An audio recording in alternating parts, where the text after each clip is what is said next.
Back on the SportsMax Zone with athletics, and we had some standout performances at the weekend and by marquee names. There's plenty to discuss, but the performance we'll begin with is the Mummy Rocket, Shelly-Ann Fraser-Pryce, electrifying the Spanish capital on Saturday. The two-time Olympic 100-meter champion dropped 10.83 seconds at the World Continental Tour Silver meeting. She was just outside her 10.82 season opener done 2 days prior. Jean Bestiu of Spain was second in 11.10, while fellow Jamaican World Championship bound Shashali Forbes was third in 11.11. Fraser-Pryce admitting after the race that she's not completely over the knee injury that delayed her start to the 2023 season. Nathan Levy, our in-house track and field analyst and a senior writer at SportsMax.tv, joins us.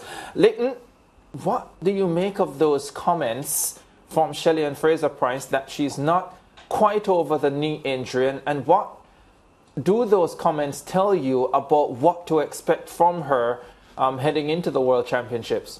All right, well, let's start with what I said last week when I was on the zone. I said that I felt that she wasn't pushing out because that knee is probably still a problem. So I'm almost predictive about what she said post-race here. What the problem is that I think because of what the issue with her knee is, I think she's saving that knee for Budapest. So she won't push out.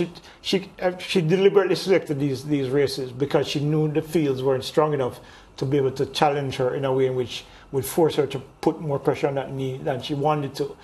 Therefore, she comes out, she eases out of the blocks. There's no push out of the blocks whatsoever, which I think robs her of somewhere about a tenth of a second, if not more. And so what we've seen is that she's had her speed, but she's had that issue about pushing out of the blocks. So I think what is happening for her is this is a deliberate plan to go into Budapest, now that she has 3 weeks before the championships, to get that knee as fresh as it can, to get it as rehabbed as she can, and then come to the World Championships, go through the rounds, because she now knows she has the speed to get through the rounds without much of a challenge and save that big push for the final. Yeah, I know you're not a doctor, but I still want to get your opinion on how potentially dangerous you think it could be for Shelly-Ann Fraser-Pryce. Because if she's saying that the knee is not at 100%, when she does push from those blocks with that additional pressure, and the rounds as well, because remember, at the Budapest World Championship, she'll have rounds. Yes. Are we potentially looking at a situation where you are not sure exactly what will happen when she does put pressure on it? Yeah, look, she's vulnerable right now based on what all the information that we have available. She's vulnerable. It's a risk going in, not having a fully healthy knee. So I think if there is a year that you can use to compare with 2016 in Rio, where she had that sesamoidosis with the toe, where she couldn't push out of the blocks again because your toe is your anchor, you can't push out. It's similar. This time is only a different joint. So I think she's vulnerable, and I think it's a big risk for her going in for a record-extending 6th title, and given the vulnerability of the knee, which she admitted to after the race in Madrid. Yeah, it looks dicey for her, because there is no guarantee that once she pushes out of the blocks, then the pain becomes a distraction and then costs her the race. But strategically, and Ricardo just hinted at it, because none of us are doctors and none of us know the extent to which this knee problem is a bother for Shelly-Ann Fraser-Pryce. But we know her big occasion mentality. Whenever Shelly-Ann Fraser-Pryce turns up at a championship meet, you have to beat her. Yeah, and you have, I mean, she's a 5-time world champion and 2-time Olympic champion. Her winning record in finals is phenomenal. The thing is, the times when she's lost, she's not been 100%. Yes. 2011, I think she had appendectomy and some injuries as well. The toe injury in 2016. The only time I think she's lost when she's healthy was in 2021 when Elaine Thompson ran 10:61. So going in with this vulnerability, is now a situation where, again, she's not a sure thing like she was last year. Yeah. All right, staying with the women's 100 meters, but moving to Sunday's Diamond League meet in London. Jamaica's Shericka Jackson still awaiting her first Diamond League win over 100 meters this season after finishing third in 10.94 seconds Marie-José Talu underlined her impressive form with a season's best and meet record equaling 10.75. Great Britain's Dina Asher-Smith crossing the line second in 10.85 seconds. So, yeah, Leighton Levy, I wanted to have a look at Marie-José Talu because I feel that in this conversation about favourites for the World Championship, she is often overlooked. 7 races unbeaten. She's unbeaten in her last 7 finals this season. I want to look at some statistics though. First of all, I want to look at her major championship record. Came on the scene in 2015 as a major championship performer. Hopefully we'll get that graphic soon. Got to the semi-finals. Then 2016 Olympics, 4th, 1086. 2017 Worlds, 2nd, 1086. 2019 World Championship, 3rd, 1090. 2021 Olympic Games, 4th, 1091. And last year at the World Championships in Oregon, she finished 7th in 10.93.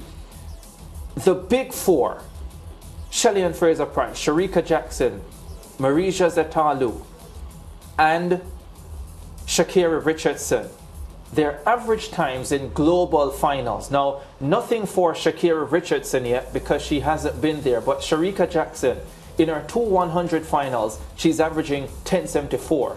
Shelly-Ann Fraser-Pryce, 10.77 in her 9 100 finals. If you check only since she's become a mother, then that's down to 10.71. Marie-José Talu, 10.89. Is this the reason why analysts tend to counter out so often? Because when it comes to championship finals, she doesn't seem to be able to produce those 10-7 performances in the big finals, especially after 2 races coming through the rounds. Absolutely. I remember in 2016, she and Shelly-Ann Fraser-Pryce went across the line together. I think they both shared the same time, I think, if I remember correctly. The thing is this. Yes, she does not bring her A game to the finals because I think she runs her best races in the semi-finals.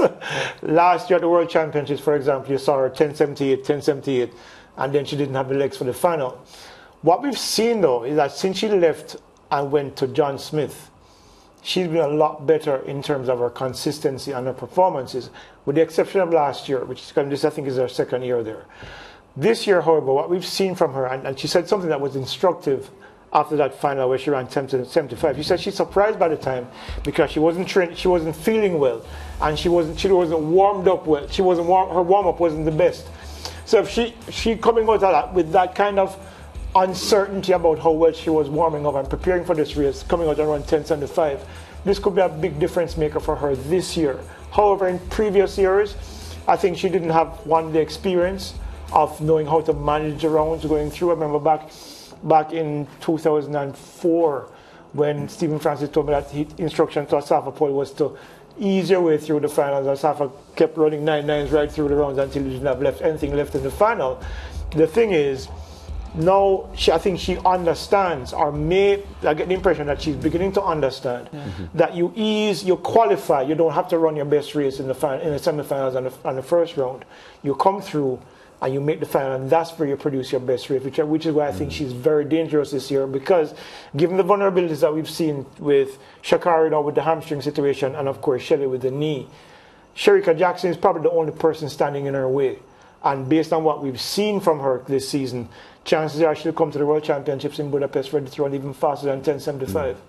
Yeah. I don't want to oversimplify it, because if we get the graphic back again with her performances at global meets, you could argue from a statistical standpoint, just looking straight at the graphics, that she's having declining results at the global level.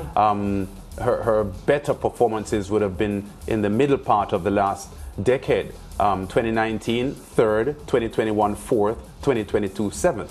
And the time gets slower, 1090, 1091, 1093. So I don't want to oversimplify the stats though, lads, here. her preliminary results have gotten faster. Yeah. She was 10.7 in the heats at the Olympic Games and the World Championships last year as well. Yeah. So, and look, last year to be fair to her, last year she came up against probably the 3 of the fastest women in history. In Shelly-Ann Fraser-Pryce. But she wasn't beaten by just 3 of the fastest women in history. Yeah, she was 7th in 10.93. But the thing is that she ran 10.78 in the first round, 10.78 in the semifinals. Yeah. She didn't have anything left. Yeah. You know, and she was 33 then, she's 34 now. So the reality is that back when she finished 4th at the Olympics in 2016, she was against, well, you looked at Shelly, you looked at was it Tori Bowie was also in that Shelly-Ann Tori Bowie. Yeah. So, you know, she was up against women of equal or greater quality. Okay. But I think this year, 2023, she's probably been, other than Sha'Carri Richardson, who just lost to Julian Alfred, she's been the most consistent sprinter. Yeah, as I said, 7 races or 7 finals undefeated for Marie-Josée Tallou. They're forcing us out of this segment, Leighton, so let me get this out of the way as quickly as possible. How easy is it to get sidetracked by the varying results that we see on the circuit week in, week out? You have spoken so often about training cycles on this show and the importance of understanding the different training cycles. Does it make it easier for you in trying to predict what will happen at the World Championships when you understand those training cycles? In a way it does, because for example, if you take Shericka Jackson finishing 3rd in that 100, 3 races, 3 countries in 8 days, she was tired. And you could see, listeners and what viewers, let me explain something to you. When you watch somebody running 100, if they're not, male or female, they're not driving their arms hard, they're not trying. If you look at Shericka Jackson, the last 30 meters of that race, her arms were virtually just going through the motions because she was running. She was just going through the motions, fulfilling her obligation for that race, because now she has 3 weeks off before the World Championships. But when you look at, if you know an athlete's cycle or how they train through cycles, you can tell the athletes who are on this middle range, I'm trying to find a way to simplify it, where they're not as heavy in terms of their loading as much as some of the others who are working really hard because they're in the middle of what has been a heavy loading period in terms of the work that they're putting in. So when you look at what is happening, for example, with Noah Lyles, this is how Lance Brauman coaches you. He prepares you to run fast virtually every week. Yeah. And so Stephen Francis, for example, and look at Shericka Jackson, of course she's not going to win these races. These races don't matter to them right now. What matters is what happens in Budapest, because that's where you make the bulk of your money. Yeah. So, you know, you have to understand how these coaches think and how they prepare their athletes. And this is one thing before we get out of here. Yeah. Noah Lyles is right now the top 200-meter runner in the world. But don't be surprised if Leslie Tobogo wins in Budapest.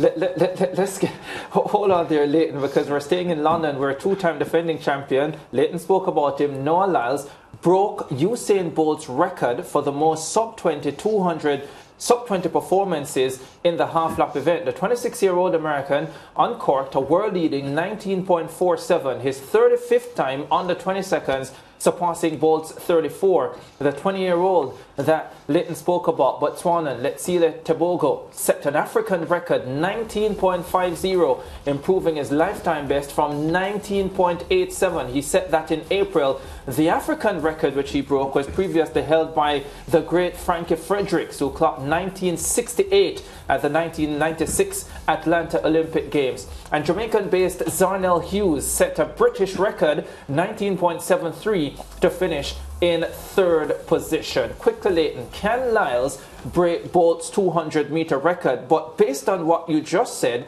I suspect the answer to that is going to be no, if you think Tebogo will beat him in Budapest. Look, Noah Lyles has gone 1931, which means that he's very close to the 1919. So I won't rule it out, okay? I'm not saying it's impossible for him to do, because he's been consistently fast. And I think when you're that consistent, often a big drop follows that. Can he do it after 3 rounds of the World Championships? I think he can. I think he's a lot stronger than he was. The problem with Noah Lyles for me is that while his closing 100 is really good, his first 100 is not fast enough. You're going to have to run somewhere about 998, between 990 and 998 to come home fast enough to break Bolt's record.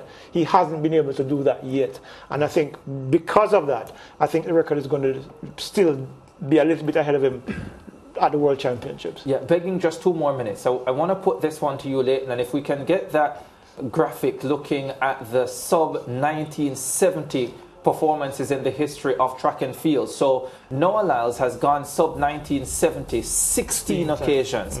Usain Bolt 14. We always talk about sub-20, but I think when you are sub-1970, you're talking about the real special ones. Johan Blake, Tyson Gay, Justin Gatlin have all done it 3 times. Arian Knighton, the youngster, Walter Dix, Michael Johnson did it twice. And there are 8 men who have done it once each in their careers. Leighton Levy, given this level of consistency from this 26-year-old American Noah Lyles, if he was around in the time of Usain Bolt, would he have forced the great man to run even faster than he did because of how consistent he is? Absolutely. One of the things with Bolt is that back in the day, Bolt did enough to win because he knew he had the field covered. He didn't have anybody who consistently challenged him. Johan Blake challenged him at the Olympics in 2012, 1944 to his 1930. But it was not often that they met in 200-meter finals. So Noah Lyles, had he been around 10 years ago when Bolt was at the peak of his career, of course, I think he probably would have forced Bolt to even break 19 seconds in the 200 because he would have pushed him consistently. Noah Lyles is right now in this current era because there is still Tobago and there is still coming up because they're still the juniors in all real terms. But Noah Lyles right now is as good as Bolt was in terms of his consistently fast times, especially the times under 19.7 because he runs fast all the time and it's ridiculous what he's able to do. Yeah, we've got to go, but I'm intrigued by the comment you made about Tobago beating Noah Lyles because I'm impressed with the 20-year-old as well. Even if you looked at the race yesterday, he was close enough to suggest that based on his scope and his youth, that he's on the improve, that the sky's the limit for him. Yeah, but look, Tobago is faster than Lyles over the 100, which is key because as I said prior, for you to break that 19.19 from Bolt, you're going to have to run that first 100 really quick. And I don't think Lyles is fast enough to get there comfortably, to have enough energy to come home. Yeah. He comes off the curve at about 10.0 something or maybe 10.1 and then he comes home in a rush because he has that power, he has that speed endurance. But he needs to be at least about half 0.05 to a tenth of a second faster coming off of that curve to be able to challenge Bolt's world record. Yeah, big, bad, bold prediction from Leighton Levy. He says the Botswanan Tobago will beat Noah Lyles in Budapest, Hungary. I never said he will, I said he could. What a damn for Leighton. Let's take a break.